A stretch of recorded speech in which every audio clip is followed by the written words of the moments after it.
No dia 31 de agosto do ano passado, o senhor Ministro da Justiça convocou o Bispo Valente no seu gabinete às 20 horas, lhe fazendo presente um acordo que deveria ser assinado em nome de Sua Excelência, Senhor Presidente da República. O senhor Ministro da Justiça, no seu gabinete, às 20 horas, disse ao Bispo Valente que tinha orientações do Presidente da República. Se ele não assinasse aquele acordo, haveria, naquele momento, de fazer sair um comunicado na televisão e nas rádios, dando conta da extinção da Igreja Universal. Amarrado, como se diz na gíria, o bispo fez a cedência porque usaram o nome do Presidente da República. Naquele dia e naquela noite, o senhor bispo me contactou enquanto advogado, triste, até a lagrimar, do que fizeram com ele. E não só isso, o senhor Ministro da Justiça já tinha no seu gabinete o pessoal do cartório para reconhecer a assinatura. Isso é coação. Os documentos assinados sob coação não têm nenhum valor jurídico. E foi fruto, a partir deste documento, que se arquitetou um conjunto de manobras para influenciar o Bispo Bezerra. Deixa recuar um bocado ainda na esfera judicial, para que seja claro aqui, como se diz na gíria, já não temos nada para perder. O senhor Bispo foi chamado na 4ª secção dos crimes por uma funcionária, a mesma funcionária que hoje anda com os brasileiros para expropriar, dizendo ao bispo: Largo David Mendes, dê-me 30% do dinheiro que está no banco e eu faço isso ao vosso favor. Isto é denúncia pública. E o senhor bispo está aí, e o senhor bispo prova, o senhor... Nosso amigo, o senhor Ângelo, sabe disso. Exigiram 30% de todo o valor que se tinha no banco para auxiliarem. E o bispo não cedeu. Estou a fazer uma denúncia pública. Exigiram 30% de todo o dinheiro que estava no banco para que se agilizasse a favor da Igreja Universal do Reino de Deus. O senhor Ministro da Cultura, isto também é uma denúncia pública.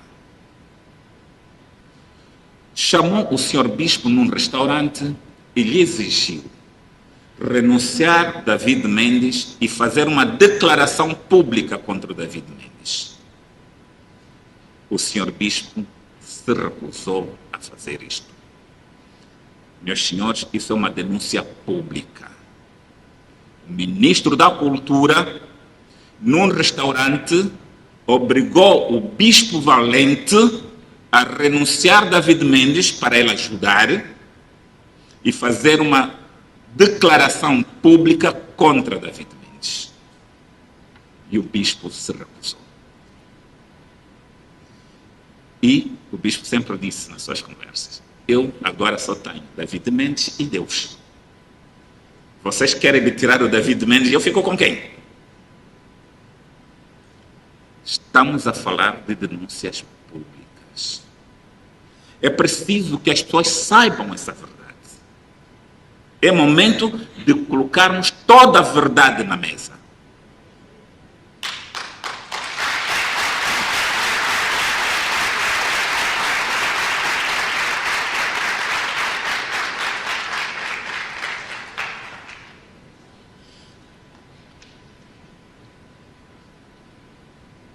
A direção da Igreja fez uma carta para o Ministro da Justiça solicitando que se fizesse já que estávamos a falar de unificação da igreja, então que se criasse uma comissão em que as duas partes, cada uma apresentasse 10 membros para essa comissão, para se tratar então da reconciliação da igreja. Essa carta foi endereçada ao Ministro da Justiça, ao INAR e ao Ministro da Cultura. Lamentavelmente, não agiram de acordo com o solicitado. Nos surpreende que alguém sem competência convoca uma Assembleia Geral. Como vimos atrás, o cartório notarial anulou por falsidade o diário em que se indicava o senhor Segunda como bispo. Anulou esse documento. E mais, o INAR fez sair um documento em que os proibia de falar em nome da igreja. Mas não sabemos por que caminhos o ministro da Cultura faz sair um decreto em que diz que, fruto da Assembleia Geral e da reunião de direção, extinguia a Igreja Universal do Reino de Deus e que se criava a IRDA. A IRDA foi uma proposta que se discutiu dentro da Igreja Universal do Reino de Deus de Angola, fruto da decisão da sua Assembleia Geral para se afastar do Brasil. Não foi, nem nunca foi, da ala brasileira. Esse decreto do senhor ministro peca em duas coisas. Primeiro, quem convocou a Assembleia Geral não tinha competência para convocar. Segundo, a Assembleia Geral deve trazer a agenda de trabalho. Terceiro, fizeram eleições em 2 dias antes da Assembleia Geral. Isso é nulo. Quarto, impõe a lei que os participantes da Assembleia Geral devem assinar a ata. E, pelo que todos nós ouvimos, participaram na tal Assembleia Geral que elegeu o senhor Segunda como bispo, 42 mil e qualquer coisa membros. Onde é que estão as assinaturas das 42 mil pessoas que participaram nessa Assembleia? Nós, perante a decisão do senhor ministro, nós requeremos, primeiro, ver os documentos que serviram de base para a decisão do ministro. Isto é de lei. As decisões administrativas são feitas sobre base em documentos. Nós pedimos acesso a esses documentos. Pedimos cópia desses documentos. Nos foi recusado. Mas, como se diz, quem anda com Deus não se perde. Nós conseguimos ter acesso a esses documentos. Foram feitos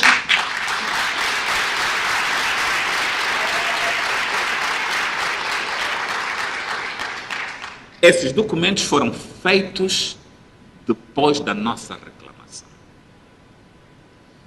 Mas, num dos documentos diz que a direção da igreja alterou os estatutos. Meus senhores, isso é elementar. A direção não tem competência para alterar estatutos. Os estatutos são alterados em Assembleia Geral. Só e somente a Assembleia Geral tem competência para alterar estatutos. Eu não sei se eu é que estudei mal o direito, ou então os assessores dos ministros estudaram diplomas diferentes que eu estudei. Mesmo assim, ministro fez sair do seu despacho, mas no nosso recurso, na nossa reclamação, o ministro não respondeu também. Silêncio absoluto. Nós, tendo em conta a lei do processo administrativo, interpusemos o recurso hierárquico. Nos termos da lei, o recurso hierárquico para anulação do decreto do ministro foi feito ao Presidente da República.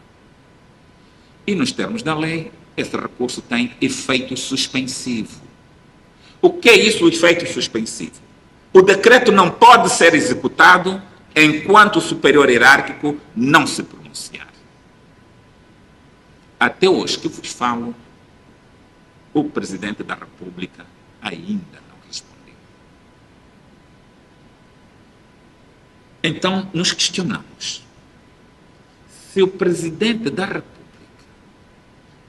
o superior hierárquico do ministro, a quem foi remetido um recurso com efeito suspensivo, não se pronunciou, como é que o ministro da Justiça ordena que se passem certidões que os tribunais ajam em nome de uma tal IRDA? Aliás, eles nem usam o nome IRDA, usam IRD. Sabes? Porque não querem se vincular a Angola, porque querem se vincular ao Brasil. Se vocês virem todos os locais onde está, em nenhum deles está IRDA. Está IRD. Dizia eu, se estamos perante um processo suspenso, qual é o interesse direto que o ministro tem para apressar que o seu decreto se execute?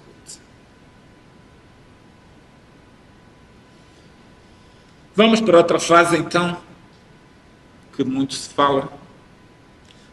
A decisão da juíza da 4ª secção dos crimes comuns da comarca de Luanda. Primeiro, não existe tribunais nacional.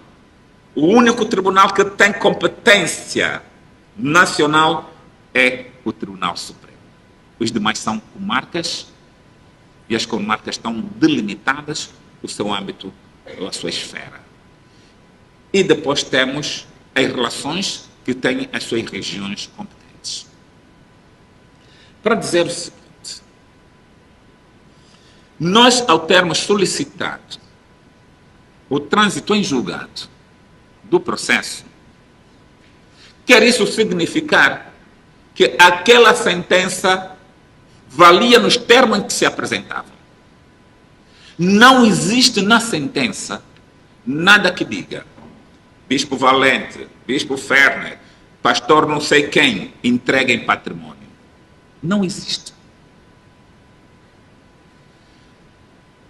Os tribunais estão delimitados nas sentenças. Aquela sentença diz que os bens apreendidos nos autos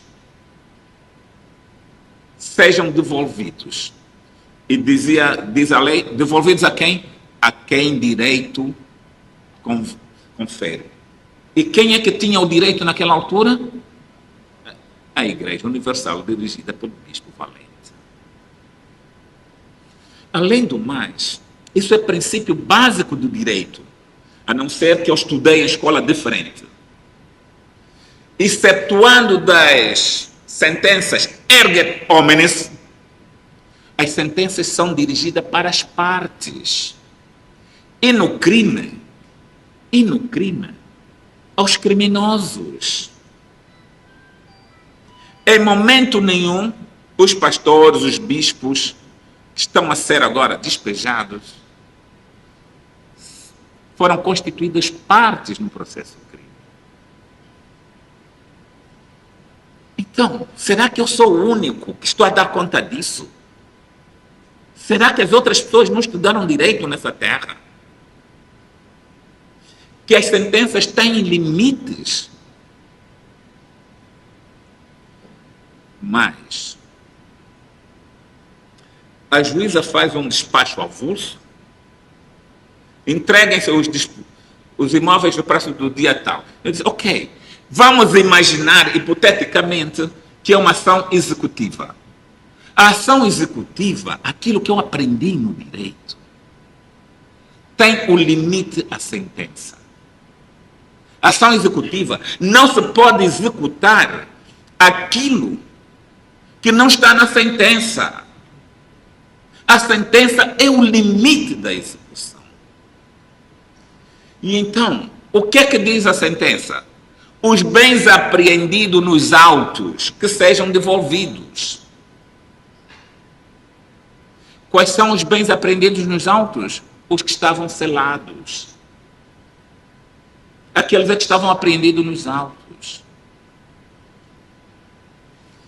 Hoje se levanta-se uma questão de competência. Qual é a competência que tem a Câmara de Luanda para executar uma ação em Malange, para executar uma ação no IGE, para executar uma ação em Baza Congo? Onde? É a chamada competência territorial. Existe competência territorial. Eu não sei, com todo o respeito que eu tenho pelas pessoas, se eu é que estudei pouco, se eu é que tenho que voltar à escola. E mais, quando nós vemos uma sentença, qualquer um de nós, até leigo sabe, quando temos uma sentença e queremos despejar, movemos a competente ação de despejo. Nós não vimos nenhuma ação de despejo. As pessoas estão a ser despejadas compulsivamente, sem um mandado.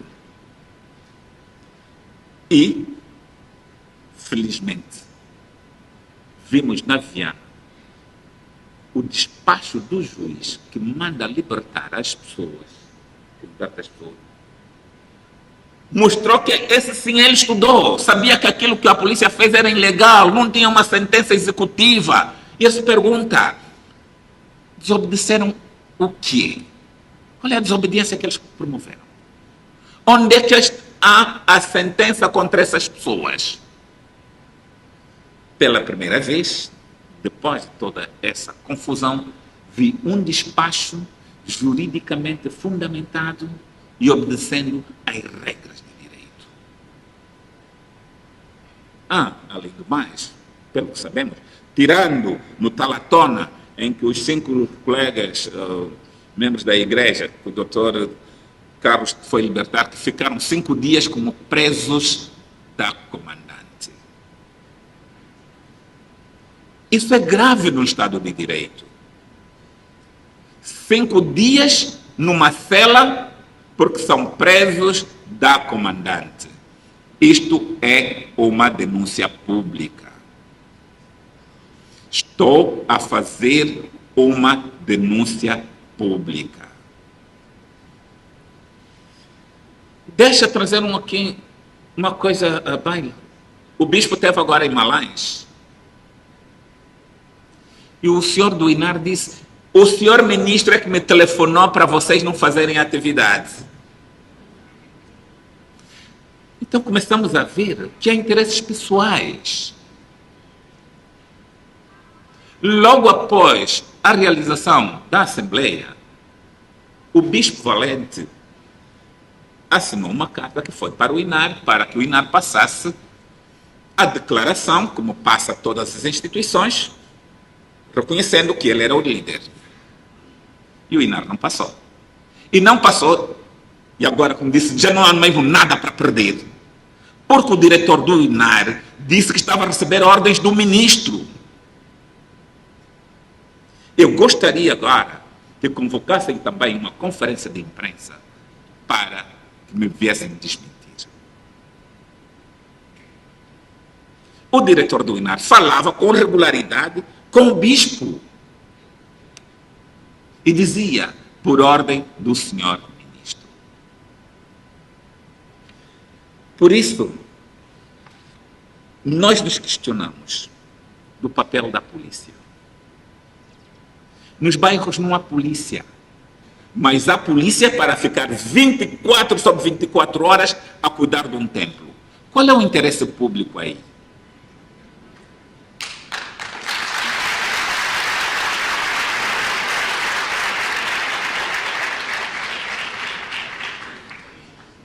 Temos que pensar.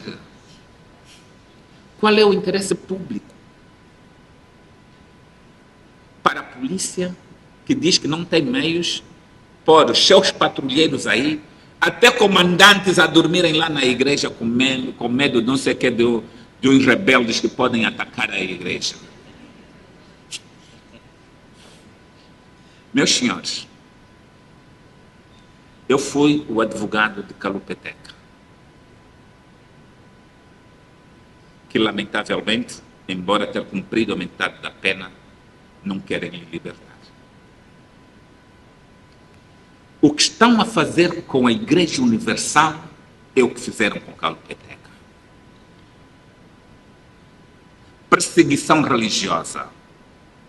Não é verdade que o Kalupeteca afrontou a polícia. Foram no seu local de culto para o prender. É óbvio que os fiéis não permitem que o seu líder seja preso. E eles se revoltaram. Mas quem foi com armas não foram os seguidores do Kalupeteca. Foi a polícia. Foi o exército.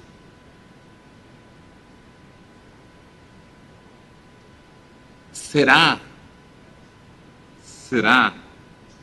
que estamos à espera mais um caso Kalupeteca em Angola? Será que o ministro Laburinho, que foi ao Parlamento confirmar que os brasileiros estavam a fazer mal a Angola a partir da Igreja Universal do Reino de Deus, mudou de ideia? Hoje, e para finalizar, gostaríamos de dizer que nós não vamos parar por aqui. Não vamos.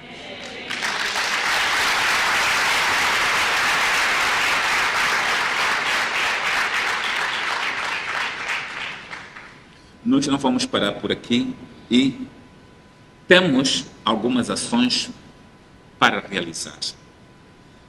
A primeira ação, vamos reclamar à Presidência da República que lhe responda. Nós queremos saber o que é que o Presidente da República pensa sobre isso. Nós não nos vamos cansar enquanto não sabermos qual é o pensamento do Presidente da República.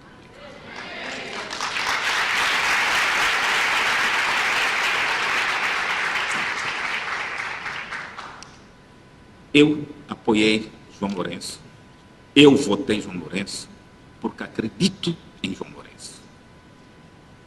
Ele me convenceu que lutaria contra a corrupção.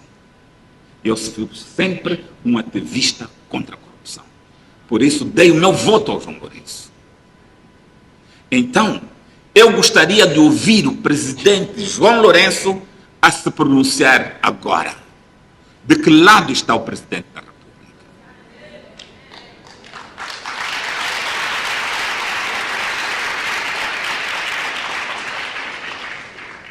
Nós já sabemos de que lado está a vice-presidenta do MPLA.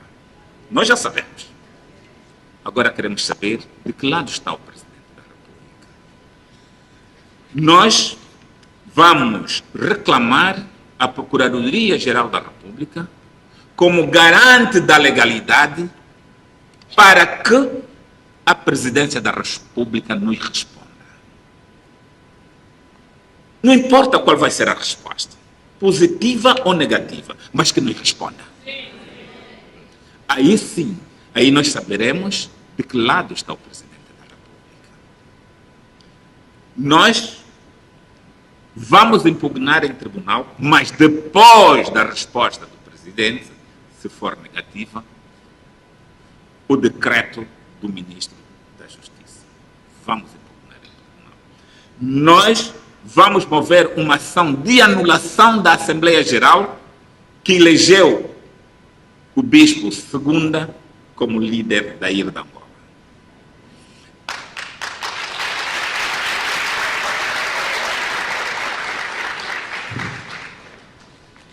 Esses foram os nossos pontos de vista.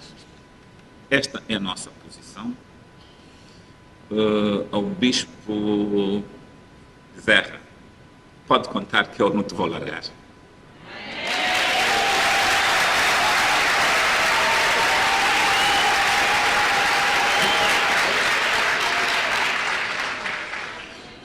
Porque o bispo também ganhou a minha confiança.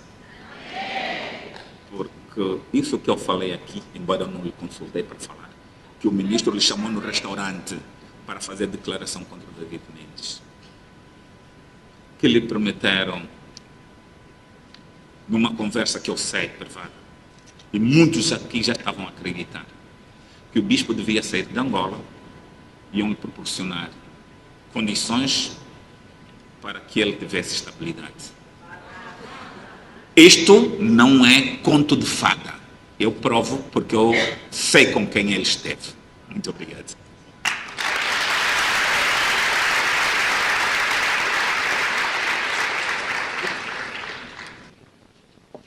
Bispo Bartolomeu,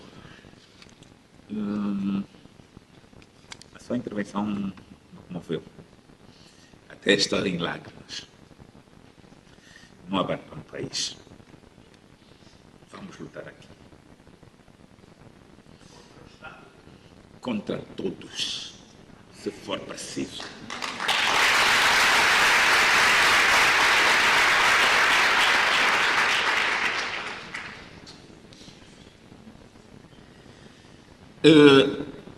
Há um ditado, há uma frase urbana de José Martí. Antes morrer do que viver de joelhos. Então não se fuja à luta. E tem outro ditado também. Antes a derrota do que a vergonha de não ter lutado.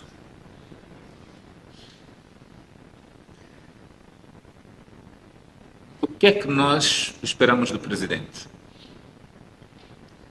Se ele ordenasse unificação, se ele... Sim, tudo isso são ilações.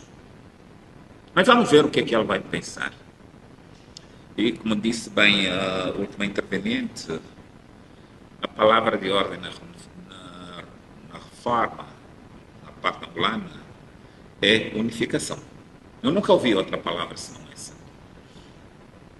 E mesmo com o tal documento do Ministro da Justiça, foi feito um documento para se criar uma comissão de unificação, onde o próprio Bispo Valente não se preocupava com quem vai liderar a Igreja. Ele se preocupava em unir a Igreja. Então, eu acredito,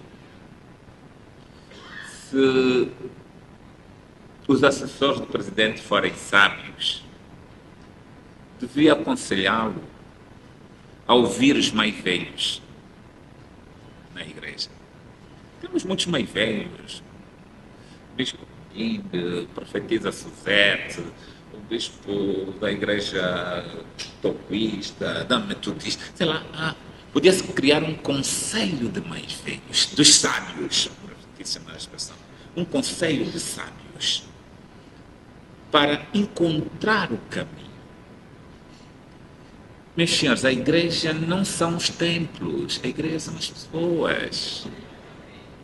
É um erro se pensar que a igreja são os templos. É um erro. Porque cada um de nós pode fazer a sua casa num templo. Então, é um erro pensar a polícia, não, vamos ficar aqui o ano todo. Não resolve, porque as pessoas em casa oram. Desculpem, mas eu gosto de dar um exemplo permanente. Os das testemunhas de Jeová. Durante o tempo do Partido Único eram perseguidos, mas resistiram. Isso é que é o mais importante. A nossa capacidade de resistir.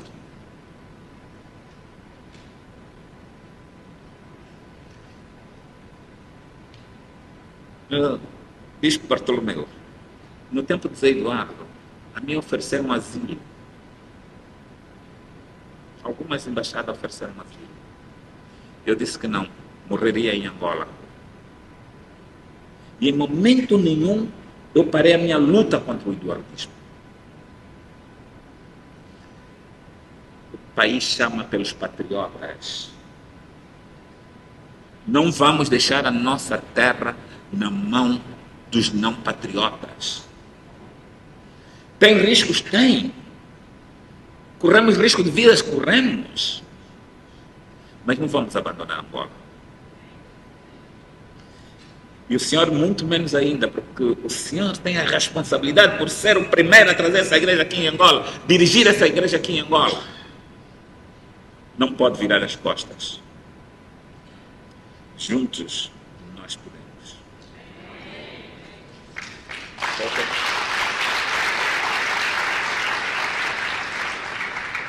É o que eu posso pedir assim.